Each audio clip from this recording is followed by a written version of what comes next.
It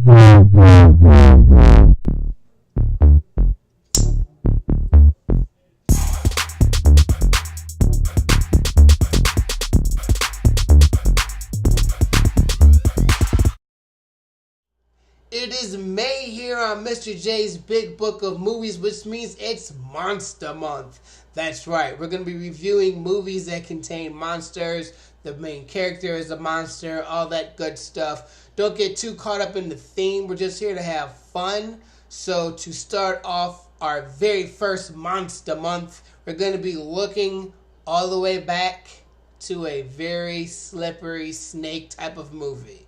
That's right, we're talking about Anaconda. Anaconda was released on April 11th, 1997. It was directed by Luis Llosa and stars Jennifer Lopez, Ice Cube, and Jon Voight. Now, you know that your movie is in trouble when Jennifer Lopez is the first character to come up in your cast. I'm sorry, but it is. IMDb states that a National Geographic film crew is taken hostage by an insane hunter who takes them along on his quest to capture the world's largest and deadliest snake. Yeah, I don't think that the crazy hunter took them along. He kind of pitched a ride, but was on his own mission. You know, this could have been a really good movie if it wasn't for that damn CGI. Like, that's what really kicked this movie in the nuts. Yeah, it had a weak storyline, and I mean, we've seen it before. I mean, look at Alien, you know what I'm saying? Same exact storyline. Oh, we thought we were on a mission for one thing, but it turns out to be a mission about another thing, and everyone dies because they're really trying to really trying to catch this monster. I mean, we've seen the storyline before, but that CGI really is what kicked this movie in the nuts. So let's look at the numbers. Starting with the rewatch factor, I give this film a 3. I'd watch it if it came on TV. I don't think a lot would be edited out because it's not that long of a movie, and it's just really nothing to edit out. That CGI is just terrible. You know, if they could re-edit that. Anyways, this is not going to be a personal favorite of mine. It's not going to be one of my favorites. It's a really good attempt, but the result was just really, really, really, really, really, really bad. You know, I would definitely watch it with someone, and I would watch it on TV, so I give the storyline a 3. Excuse me, I give the rewatch factor a 3. Storyline-wise, I give a 2. We've seen this story before. The love story between Owen Wilson's character and the random chick was really, really, really forced. Just like Jennifer Lopez's love interest, the dude that got stabbed in the neck. Like, that was very, very forced.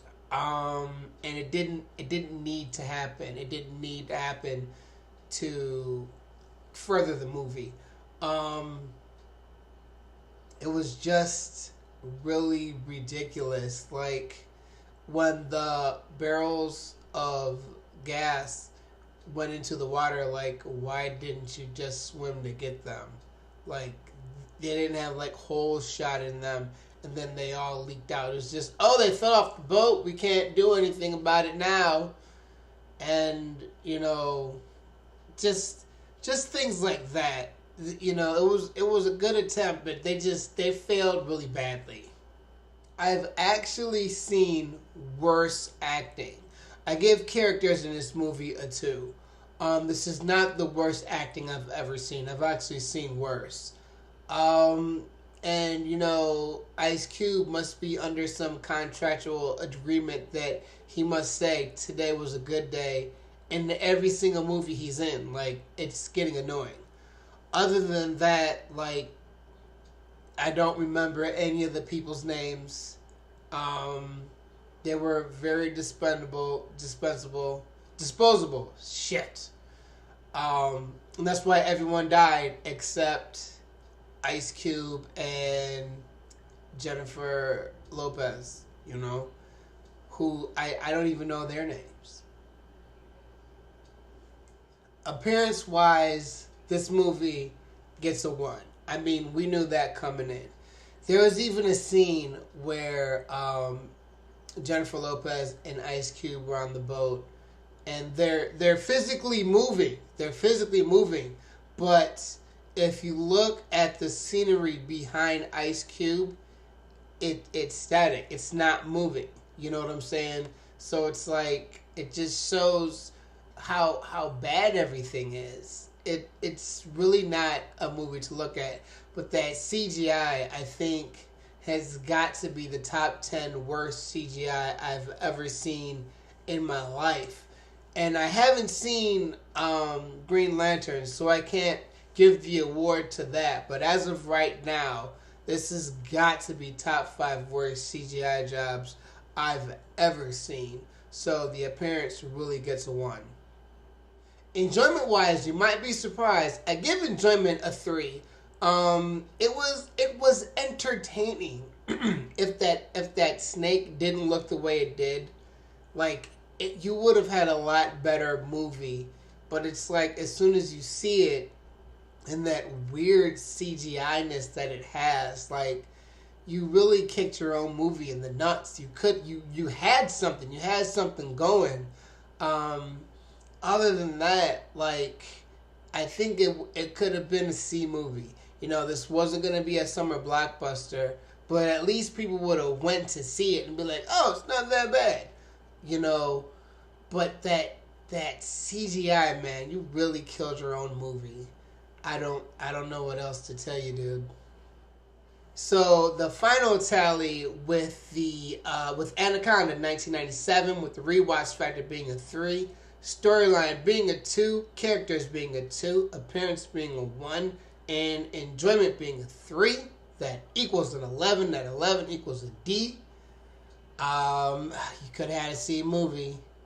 But does Anaconda get into the big book of movie? I would like it to. And it was a good-ass attempt. But I'm going to have to deny your application. You were a really cool movie, but you tripped at the finish line. So that's all the time we have here today. Alright, so apparently another one bites the dust, but don't forget you can follow me anytime, anywhere on Facebook, on our Facebook fan page at I for Mr. J, our Twitter page at I for an I, spelled just like the podcast. You can listen to the podcast I for an I with Mr. J. It's available on Apple Podcasts, Google Play, Stitcher, and TuneIn. You can email me anytime, anywhere, mws_216@yahoo.com. And most importantly of all, right there, subscribe and comment. Let me know what you think so I can improve. And as far as I'm concerned, this chapter is now closed.